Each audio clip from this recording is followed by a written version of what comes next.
आज देखिए Joseph Prince के साथ। प्रभु की स्तुति हो। क्या आप तैयार हैं वचन के लिए? ओके। अब याकूब 5 हमें बताता है, हमारे किंग जेम्स में एलिया के बारे में लिखा है, भविष्य वक्ता एलिया।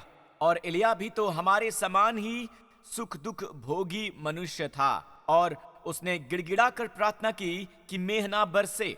मेह ना बरसा और 3.5 वर्ष तक भूमि पर मेह नहीं बरसा। उस समय इज़राइल परमेश्वर के प्रति बगावत कर रहे थे। इज़राइल परमेश्वर से दूर हो गए थे।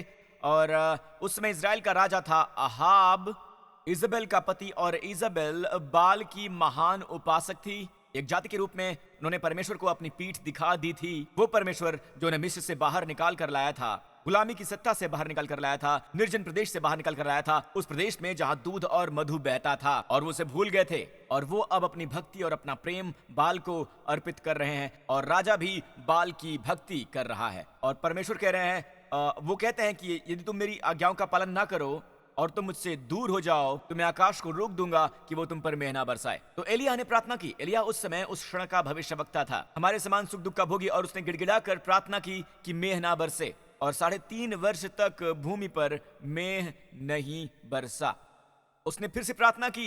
3.5 साल के बाद तो आकाश से वर्षा हुई और भूमि फलवंत हुई। जी हाँ, आकाश से वर्षा हुई और भूमि फलवंत हुई।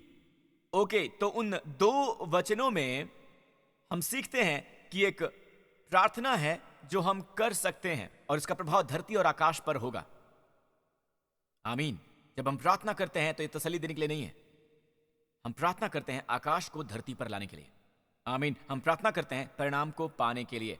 तो वो दिन चले गए जब हम प्रार्थना करते थे अच्छा महसूस करने के लिए, उस व्यक्ति की तसल्ली के लिए जिसके लिए प्रार्थना की जा रही है। हमें सीखना होगा कि परिणाम पाने के लिए कैसे प्रार्थना करनी है। इस मामले में एलिया ने प्रार्थना की, और वातावरण कुछ ऐसा प्रभावित हुआ कि आकाश ने भी 3.5 वर्ष के लिए मेह बरसाना बंद कर दिया। और बाइबल कहती है कि उसने गिड़गिड़ा कर प्रार्थना की। गिड़गिड़ाने वाली प्रार्थना। अब देखते हैं 1 राजाओं 17:1। पहली बार जब एलिया राजा के सामने प्रकट हुआ, राजा अहाब के सामने, उसने ये कहा, इज़राइल का परमेश्वर यहोवा जिसके सम्मुख मैं उपस्थित रहूंगा, न तो मेह बरसेगा और न ओस पड़ेगी। मेह बरसाना एक बात है, कम से कम सुबह ओस तो होती ही है। उसके जीवन की शपथ, इन वर्षा में मेरे बिना कहे न तो मेह बरसेगा और न ही ओस पड़ेगी। जब आप पढ़ते हैं याकूब 5, अभी अभी आपने पढ़ा कि उसने गिड़गिड़ा कर प्रार्थना की कि मेह ना बरसे, पर यहां बाइबल में कोई रिकॉर्ड नहीं है कि उसने कोई प्रार्थना की थी।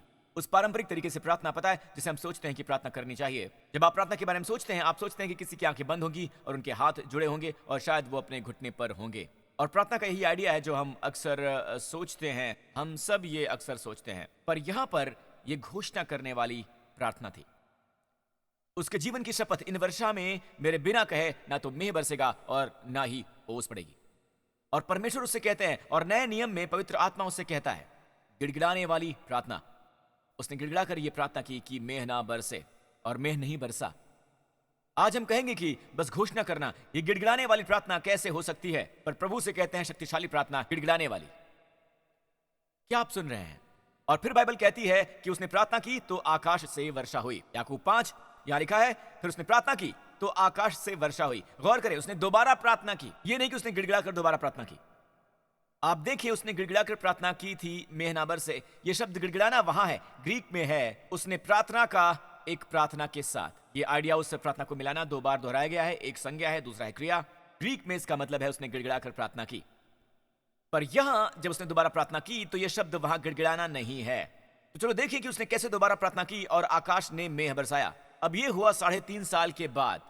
एलिया ने इज़राइल की जाति को एक चुनौती दी, क्योंकि इस समय तक बाल के 450 भविष्यवक्ता थे, और फिर राजा वहां था, राजा अहाब। और एलिया ने सबको चुनौती दी, और इज़राइल के सभी जाति को यह कहते हुए, तुम 2 रायों में कब तक बटे रहोगे? यदि प्रभु यहोवा परमेश्वर है तो उसकी सेवा करो, यदि बाल परमेश्वर है तो उसकी सेवा करो। तो उसने एक चुनौती दी। उसने कहा कि मुझे कार्मल पर्वत पर मिलो एक बैल के साथ, और तुम सब अपनी वेदी बनाओ। तुम सब जो बाल के भविष्यवक्ता हो, अपनी वेदी बनाओ, अपनी अपनी अपनी होम बलि चढ़ाओ, और फिर वो परमेश्वर जो अग्नि द्वारा जवाब देता है, और मैं भी अपनी वेदी बनाऊंगा और वैसा ही करूंगा। जो परमेश्वर आग द्वारा जवाब देता है वही परमेश्वर होगा। तो चुनौती दे दी गई, और बाल के भक्तों ने अपनी वेदी बनाई। उन्होंने अपने ईश्वर को पुकारना शुरू कर दिया। ना ही कोई आवाज आई, ना किसी ने कुछ सुना। सुबह से लेकर दोपहर तक कोई आवाज नहीं आई और कुछ भी नहीं सुना गया। फिर एलिया उनका ठट्ठा करने लगा और उनसे कहने लगा, चलो भी और ऊंचा चिल्लाओ, या जो कुछ भी है वो ऊंचा चिल्लाए। दरअसल उन्होंने खुद को काट भी लिया और वो सब खून बह निकला, पर कोई आवाज नहीं आई, जब तक कि दोपहर के 3 नहीं बज गए। उन्होंने हार मान ली और एलिय्याह ने अपनी वेदी बनाई। एलिय्याह ने प्रार्थना की और आग बलि पर आकर गिर पड़ी। अब आपको यह समझना चाहिए, एक बार जब आग बलि पर गिरे तो इसका मतलब है कि लोग क्षमा कर दिए गए हैं। आग लोगों पर नहीं गिरी, ये बलि पर गिरी, और अब वो इस तरफ हैं, राइट? अब परमेश्वर न्यायिक रूप से और धार्मिकता में मेह बरसा सकते हैं और इजराइल की जाति पर आशीष दे सकते हैं। तो आग गिरने के बाद इसका मतलब है कि यह स्वीकार किया जाता है कि परमेश्वर ने जाति के पापों का न्याय किया। बैल के शरीर में जिसने दंडाज्ञा की अग्नि स्वीकार की, अब जाति बख्श दी गई है। एलिय्याह ये प्रार्थना कर सकता था, तो एलिय्याह कार्मल पर्वत के चोटी पर गया और फिर एलिय्याह ने अहाब से कहा, उठकर खा पी, उठकर खा पी, क्योंकि भारी वर्षा की सनसनाहट सुन पड़ती है। और मैं आप सबके लिए सुनता हूं, इस आने वाले साल के लिए मैं सुनता हूं वर्षा की बहुतायत की आवाज। मैं आवाज सुनता हूं आपके जीवन में बहुतायत के आने की आवाज। मैं सुनता हूं शालोम यानी शांति के बहुतायत के आने की आवाज। आमीन। मैं सुनता हूं परिवार की आशीषें आपकी ओर आती हुई मुझे सुनाई देती हैं। उससे कहीं पहले जब भविष्यवक्ता यानी इजराइल के लोगों ने उसे देखा, भविष्यवक्ता ने उसे सुना। जी हां, भविष्यवक्ता ने। तब जब अहाब खाने पीने चला गया और एलिय्याह कार्मेल की पर्वत पर चढ़ गया और भूमि पर गिरकर अपना मुंह घुटने के बीच में किया। अब ये मत भूलिए, मैंने अभी अभी आपको बताया है, जब गिड़गिड़ाकर प्रार्थना करने का समय आता है तो ये घोषणा थी, पर जब दोबारा प्रार्थना करने का समय आता है तो ये गिड़गिड़ाकर प्रार्थना करना नहीं था। ऐसा है कि उसने बस दोबारा प्रार्थना की और आकाश ने मेह बरसाया। पर गौर करें, इस बार उसने इस तरह प्रार्थना की कि जैसे आप सोचते हैं कि प्रार्थना होनी चाहिए, राइट? वो अपने घुटनों के बल गिरा और अपना मुंह अपने घुटनों में छिपा लिया। वो जमीन पर झुक गया। उसने अपने सेवकों से कहा, चढ़कर समुद्र की ओर दृष्टि कर देख। आप कार्मेल पर्वत की चोटी पर भूमध्य सागर देख सकते हैं। उसने सेवकों से कहा, वहां ऊपर जाओ और देखो कि क्या तुम्हें आकाश पर कोई बादल दिखता है। जी हाँ, और 3.5 साल से एक भी बादल आकाश पर नहीं दिखा था। सूखा पड़ा था, अकाल पड़ा था 3.5 साल से। तो उसने कहा, वहां ऊपर जाओ और देखो। तब उसने जाकर देखा और लौट कर आया। तो उससे पहले जब आप कहीं कुछ भी देखते हैं, वो जो पवित्र आत्मा से तारतम्य बनाकर रखते हैं, वो वर्षा की बहुतायत की आवाज सुनेंगे। अगला 7वीं बार उसने कहा, देख समुद्र में से मनुष्य का एक छोटा सा हाथ बादल बनकर उठ रहा है। तो बहुत दूर सेवक कहता है कि हे एलिय्याह, मैं एक बादल देख सकता हूं, एक बहुत ही छोटा सा बादल, एक गुदगुदा सा छोटा सा बादल देख सकता हूं, बहुत छोटा सा। वो नीचे जाता है और राजा को बताता है, रथों पर सवार हो जाओ क्योंकि बारिश आ रही है। बेहतर है वापस अपने महल में जाओ क्योंकि बारिश आ रही है। तो अब तुम्हें अपने महल में जाना चाहिए। तो जो मैं आपको दिखाना चाहता हूं वो ये है, एक पुरानी वाचा है। यीशु के आने से पहले दंड की आज्ञा बहुत आसान थी, आशीष कठिन थी। गौर करें, जब एलिय्याह ने दंड की आज्ञा की घोषणा की, आज से 3.5 साल बाद, कोई मैं नहीं, कोई ओस नहीं, यह आसान था। क्यों? व्यवस्था के अधीन परमेश्वर कहते हैं, यदि तुम मेरी सब आज्ञाओं का पालन करोगे फिर मैं तुम्हें आशीष दूंगा। पर सभी का मतलब है सभी। पर अगर तुम एक में असफल होते हो तो फिर श्राप नाजिल होगा। इसलिए जो व्यवस्था में बड़ाई मारते हैं वो ये नहीं समझते हैं कि परमेश्वर की व्यवस्था कितनी ज्यादा अद्भुत है। हम में से जो परमेश्वर के अनुग्रह में विश्वास करते हैं, हम परमेश्वर की व्यवस्था की अद्भुत इज्जत करते हैं। मैं व्यवस्था के पक्ष में हूं और उस कारण के पक्ष में हूं जिसके लिए परमेश्वर ने व्यवस्था दी। उन्होंने मनुष्य को पालन करने के लिए कभी व्यवस्था नहीं दी, उन्होंने व्यवस्था दी मनुष्य को प्रकट करने के लिए। ठीक है, आप समझ पा रहे हैं? तो प्रभु कहते हैं, अगर तुम सभी का पालन करोगे तो मैं तुम्हें आशीष दूंगा। मैं मेह बरसाऊंगा तुम्हारी फसलों को आशीष देने के लिए। तुम उधार दोगे, लोगे नहीं। आमीन। तुम सर ठहरोगे, पूंछ नहीं। और तुम्हें मेरी सारी आज्ञाओं का पालन करना होगा। और अगर एक में भी तुम असफल हो गए तो श्राप नाजिल होगा, दंडाज्ञा पड़ेगी। मैं आकाश को रोक दूंगा अपना मेह बरसाने में, ये तुम्हारी फसलों पर प्रभाव डालेगा। और फिर तुम उधार लोगे, उधार दोगे नहीं। और उसके बाद तुम पूंछ ठहरोगे, सर नहीं। तो जानते हैं क्या, पुरानी वाचा उन्होंने ज्यादातर समय गंवाया किसमें? आशीष में या दंडाज्ञा में? बताइए। दंडाज्ञा में। और इसलिए पुरानी वाचा के अधीन दंडाज्ञा और श्राप आसानी से आ गए, आशीषें मुश्किल से मिली। आप समझ पाएंगे कि क्यों एलिय्याह को पुरानी वाचा में यह कहना बहुत आसान था, कोई मेह नहीं या कोई ओस नहीं पड़ेगी, क्योंकि वो प्रभु के वचन के सम्मुख था। प्रभु का वचन कहता है, यदि तुम मुझसे दूर हो जाते हो तो आकाश अपनी वर्षा रोक लेगा। तो अब्राहम, मेरा मतलब एलिय्याह ये जानता था, एलिय्याह ने इसकी घोषणा की। ये गिड़गिड़ाने वाली प्रार्थना है। पर जब उसने उसके बाद आशीष मांगी तो उसने बार बार प्रार्थना की। अब सब कुछ बदल गया क्रूस की वजह से। मैंने कहा सब बदल गया क्रूस की वजह से। यीशु मसीह के क्रूस से, जी हां, आशीष आसान हो गई। आप जानते हैं क्यों?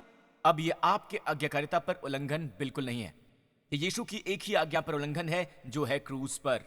उसकी आज्ञाकारिता के द्वारा हम धर्मी ठहराए गए, और धर्मी फूलेंगे, फलेंगे और हमेशा हमेशा सदाबहार रहेंगे। आमीन। खजूर के पेड़ की तरह बनो, लेबनान के देवदार की तरह बनो, जिन्हें मैं आपसे नहीं कहता कि आप ताली बजाइए, मैं खुद को प्रोत्साहित कर रहा हूं। ऑलराइट, ये बस अभिव्यक्ति के लिए है। प्रभु की स्तुति हो, मैं उत्साहित हो रहा हूं। बाइबल कहती है तुम धर्मी हो, और धर्मियों की सभी आशीषें, ध्यान से सुनिए, नई वाचा में उसके कारण जो यीशु ने अपनी मृत्यु में किया है, दफन ने और पुनरुत्थान ने सब कुछ बदल दिया है। आज आशीष आसान है, आज आशीष बहुत आसान है। इसलिए आपको इसकी घोषणा करनी होती है, एक ठहरी हुई सी प्रार्थना करने के लिए, पर वो उन चीजों के लिए है जिन्हें आप मांगते हैं, जैसे बुद्धिमत्ता और वो सब। पर यीशु ने जो हमारे लिए क्रूस पर किया, उसकी घोषणा करो। अगर कोई शोषित है तो शोषित होने की आवश्यकता नहीं, उसकी घोषणा करो। अगर कोई बीमार है तो चंगाई की घोषणा करो, आज्ञा दो, घोषणा करो। इसलिए आशीष आसान है, इसकी घोषणा करो। हम एलिया और व्यवस्था वाले शासन में बिल्कुल नहीं है, और इसीलिए वचन में बिल्कुल ना उलझो। जब एक बार यीशु अपने घर नासरत में थे, ठीक है, नासरत में, जी हाँ, नासरत में, जैसा कि रिवाज था, शायद उन्होंने उसे कुछ पढ़ने को दिया। पता है, यीशु की आवाज बहुत ही सुंदर है, और मेरा मतलब है ये एक बहुत ही दमदार आवाज है, और शायद एक नौजवान के रूप में शायद उन्होंने उसे तोरा दिया हो कि उसमें से पढ़ें, और स्क्रोल। तो इस समय उन्होंने उन्हें एक स्क्रोल दिया, और बाइबल में लिखा है उन्होंने वो जगह ढूंढी जहां ये लिखा था। उन्होंने उन्हें भविष्यवक्ता यशायाह की पुस्तक पकड़ाई।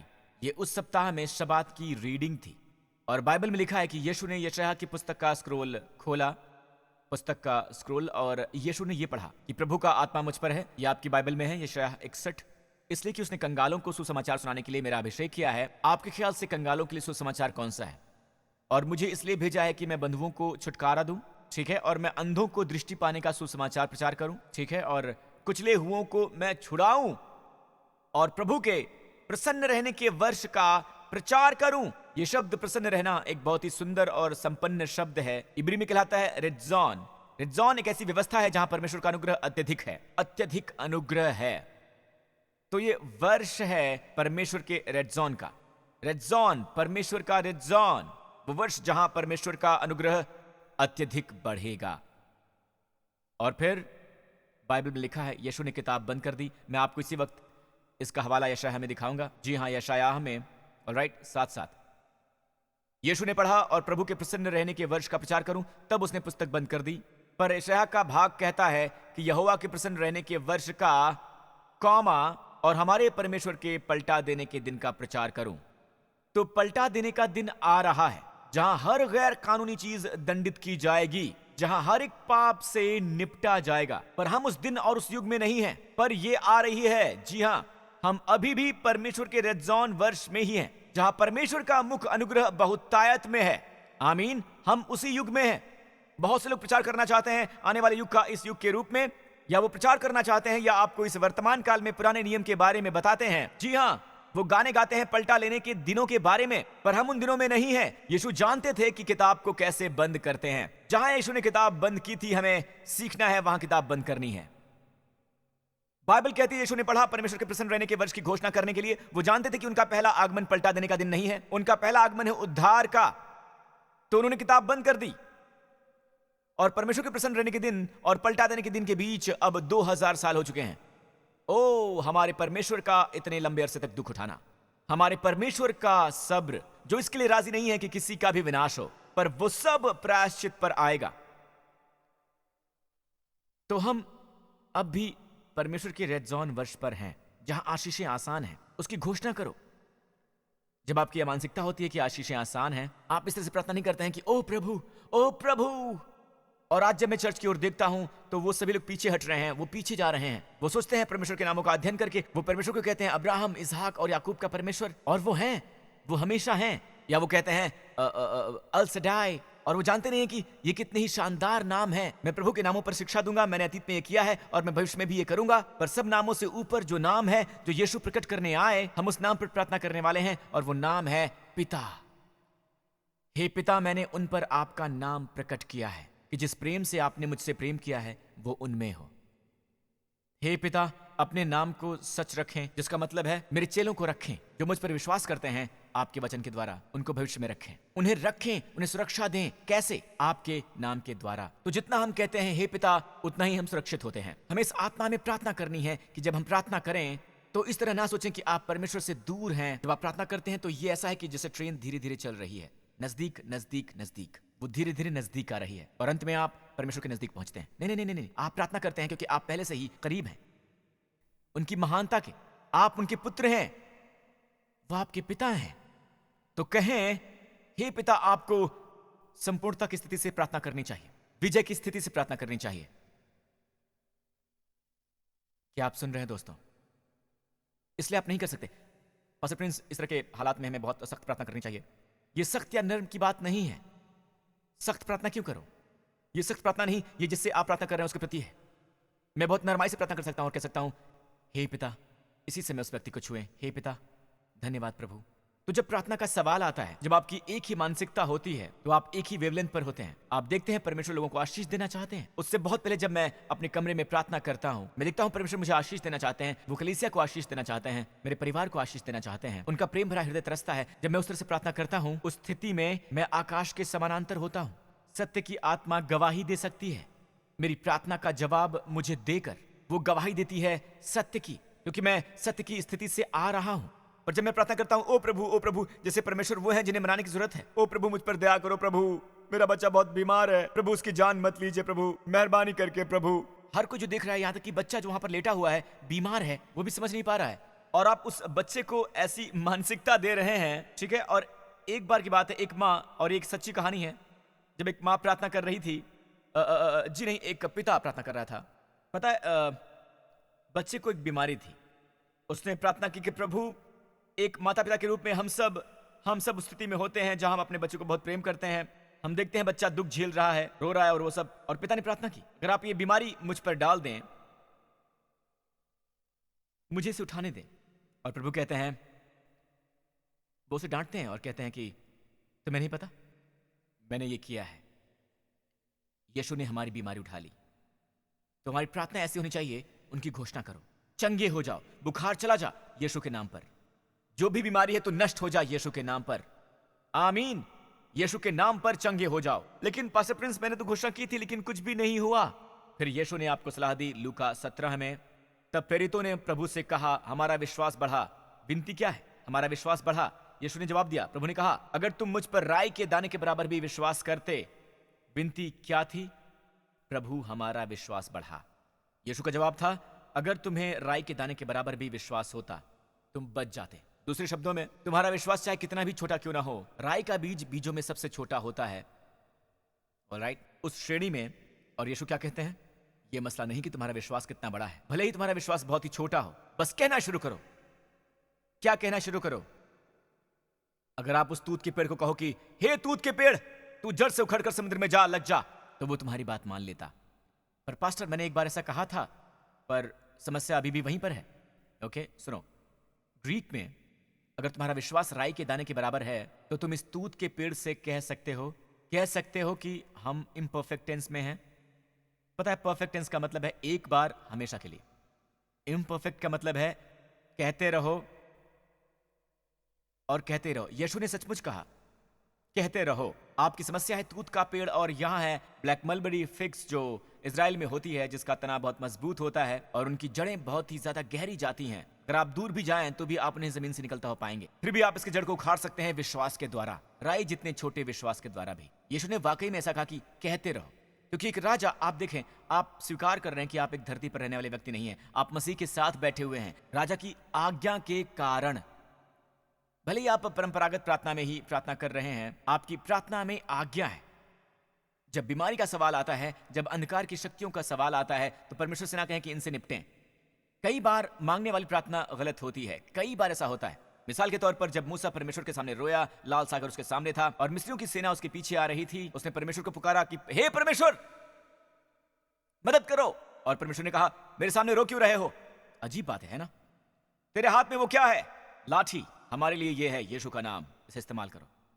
और फिर मूसा ने इशारा किया और जानते क्या हुआ? यीशु ने लाल सागर को खोल दिया। तो हमारे पास अधिकार है, पर हम उनके सामने रो रहे हैं। तो खास बात प्रार्थना की यह है कि आप प्रभु से ये न मांगे कि मुझे चंगाई दें प्रभु। ऐसी प्रार्थना का कोई परिणाम नहीं निकलेगा। गौर करें, चर्च में लोग चंगाई के लिए प्रार्थना करते हैं पर ज्यादा परिणाम नहीं निकलते हैं, पर जहां घोषणा होती है वहां परिणाम निकलते हैं।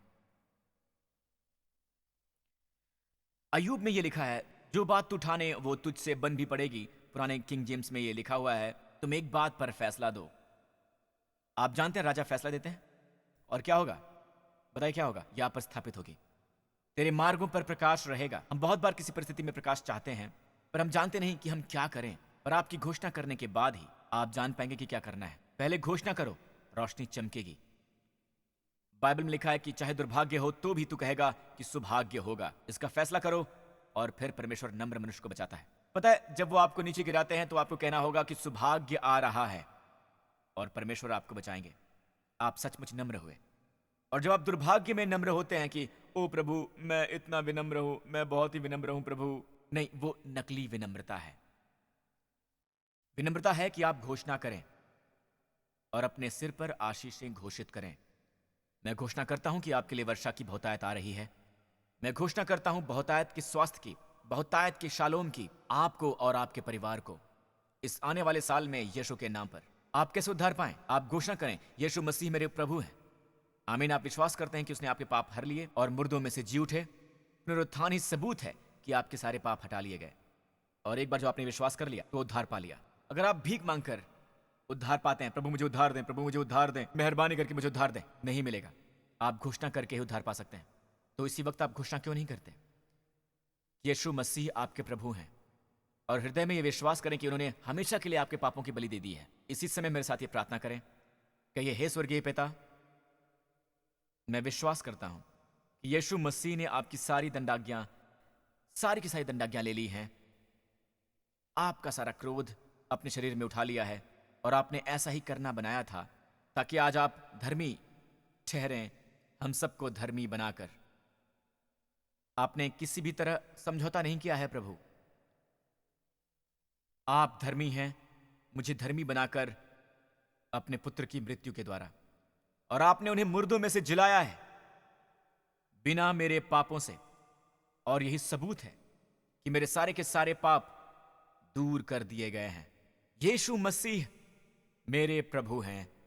यीशु के नाम पर आमीन। प्रभु की स्तुति हो, प्रभु की स्तुति हो, प्रभु की स्तुति हो। इस पूरे स्थान पर अपने हाथ को ऊपर उठाइए।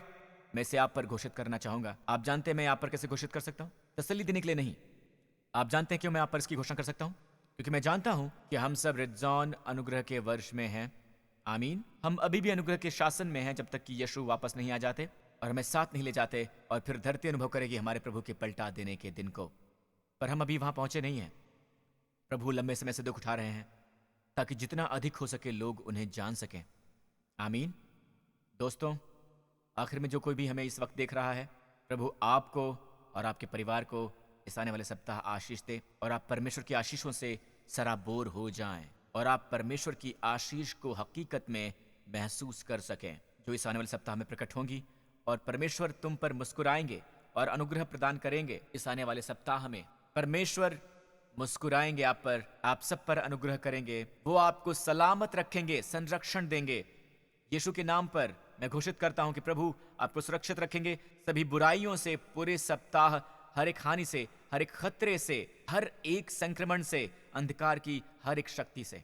अपने पुत्र के लहू से यीशु मसीह के नाम पर प्रभु आप पर मुस्कुराएंगे और आपको प्रदान करेंगे शालोम, शांति, संपूर्णता। आपके जीवन के हर एक क्षेत्र में, आपके शरीर के हर एक हिस्से में वो आपके साथ में रहेंगे यीशु के नाम पर। और सब लोगों ने कहा आमीन। प्रभु आपको आशीष दें। अब आप जा सकते हैं।